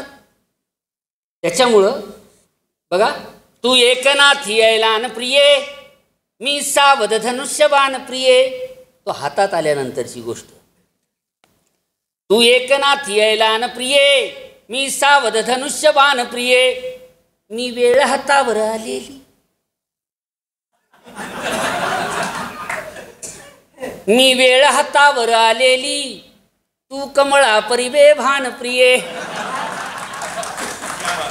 याच्यावर लिहिलं होतं, झालं स्वातंत्र्य म्हातार देश हा लाडब घाईवर, झालं स्वातंत्र्य म्हातार देश हा लाडब घाईवर. हाताला इंडियाचा आधार, हाताला इंडियाचा आधार. कमळदल हसते खुद खुद फार,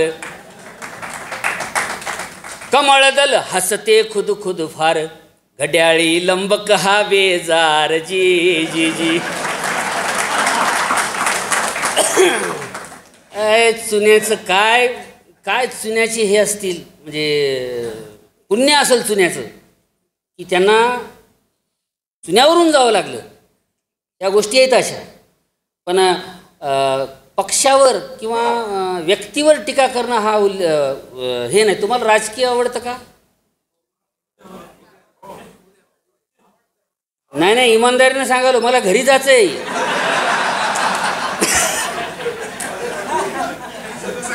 हा ठीक आहे. झालं स्वातंत्र्य म्हातार देश हा लाडब घाईवर, हाताला इंडियाचा आधार. कमळदल हसते खुद खुद फार. घड्याळी लंबक हा बेजार जी जी जी. घड्याळी लंबक हा बेजार जी जी जी. आदेश शेठचा नवा की भरली देवेंद्राची सभा. आदेश शेठचा नवा की भरली देवेंद्राची सभा. एकनाथ उभा सुरतेचा सुभा. आदेश शेठचा नवा की भरली देवेंद्राची सभा. एकनाथ उभा सुरतेचा सुभा. मार्ग हा गुवाहाटी गोवा.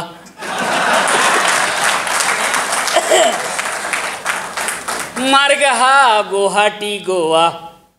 त्याच्यानंतर अजितचा नवा लूक पावा जी जी जी. अजितचा नवा लूक पावा जी जी जी. निघाले धून कष्टाचारी. आमचे दानवे साहेब म्हणले होते, आमच्याकडे वॉशिंग मशीन आहे आणि निरमा पावडर आहे. निघाले धून कष्टाचारी, मशीन लय भारी. CBI ED detergent. अरे बाबा, सांगायचंच राहिलं तुम्हाला. आनंदाची नाही नाही, दुःखाची गोष्ट. ईडीच्या ऑफिसला आग लागली. म्हणजे दुपारचीच घटना आहे साहेब ती, आजचीच घटना आहे ती. म्हणजे काय काय जळून खाक झाले. बरं, ईडीचे कागदपत्र कोण जाळणार आहे बरं? कोणात एवढी हिंमत आली असेल? सगळे त्याच्यानं घाबरून बसले तर, आणि त्या ऑफिसला आग लागली. राहू द्या, आपल्याला काय म्हणा, ती विजवली असेल, हरकत नाही. तसा आहे आपला इस्तू इजलेलाच आहे. बघा, निघाले धून कष्टाचारी, मशीन लय भारी. CBI ED detergent. युतीचा घमघमाटी सेंट. युतीचा घमघमाटी सेंट. लागली जनतेची वाट हजी जी जी. लागली जनतेची वाट हजी जी जी. कशाला आरक्षणाचा होरा. बसवानांनी 1150ला स्त्रियांना आरक्षण दिलं होतं अनुभव मंटपात.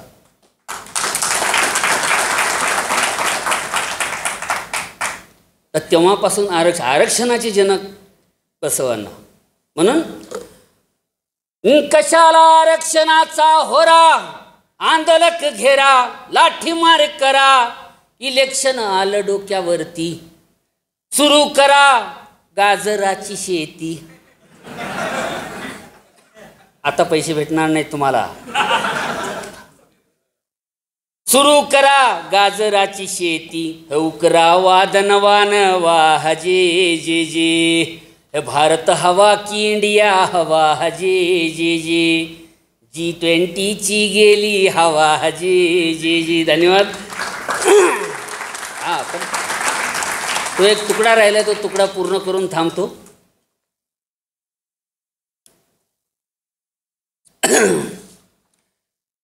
तू एकनाथी ऐलान प्रिये, मी सावध धनुष्यबाण प्रिये. मी वेळ हातावर आलेली, तू कमळा परिबे भान प्रिये.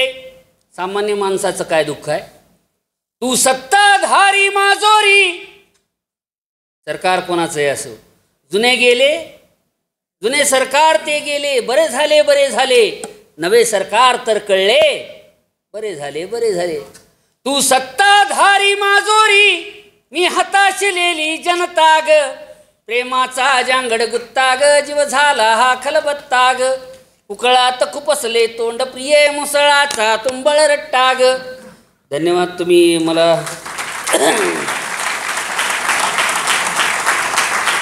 फार चांगल्या पद्धतीनं ऐकून घेतलं.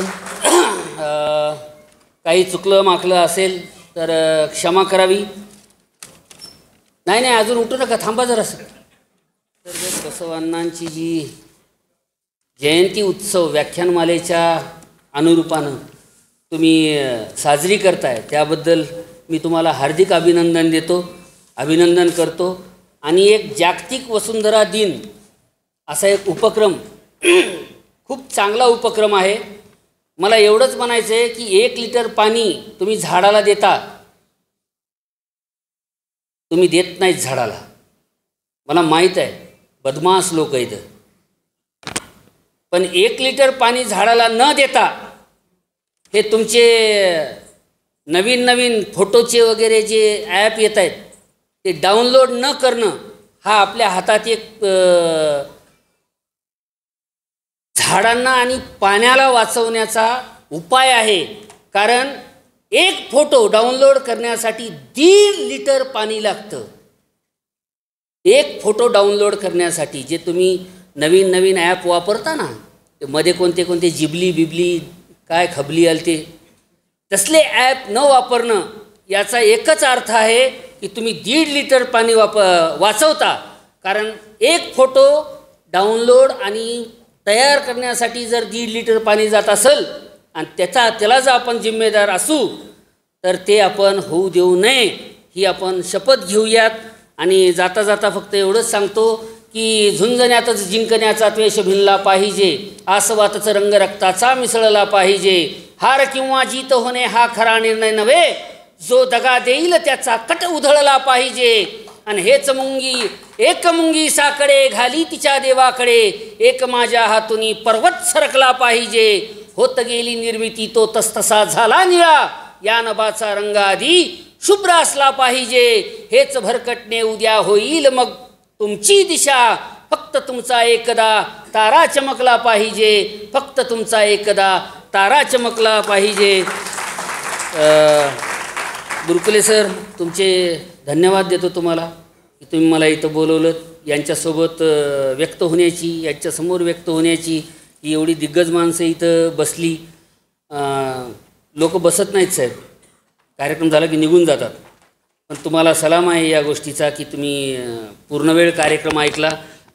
याही मंडळींना सलाम करतो की कार्यक्रम सुरू होण्याच्या अगोदरपासून इथं बसलेले इथे तुमचं डबल अभिनंदन करतो. जे उशिरा आले त्यांचं टिबल अभिनंदन करतो. नाही, ते अत्यंत महत्त्वाची कामं उरकून आलेले इथं, असं आहे ते. आणि जे मधून उठून गेले त्यांनाही अत्यंत महत्त्वाची कामं होती या टायमाला, त्याच्यामुळं मी त्यांचं 4दा अभिनंदन करतो. आणि मला तुम्ही सगळ्यांनी ऐकून घेतलं. सगळे पत्रकार बंधू जे नीतिमान आणि इमानदार आहेत असेच सगळे, त्या सगळ्यांना मी सलाम करतो. काही चुकलं मागलं असेल, मग काही बिघडत नाही आणि तुम्ही मग काही बिघडूही शकत नाही, मी असं सगळीकडे म्हणतो. पण तुम्ही सगळ्यांनी एक गोष्ट पाळली पाहिजे. हा मॅसेज खूप चांगली गोष्ट आहे हा, की 1 लिटर पाणी झाडाला द्या आणि 1.5 लिटर पाणी तुमच्या मोबाईलच्या नवीन त्या जिबली बिबलीच्या भानगडीत न पडता ते वाचवा. एवढाच एक विनंतीपर संदेश तुम्हाला देतो आणि थांबतो. जय हिंद, जय भारत, जय महाराष्ट्र.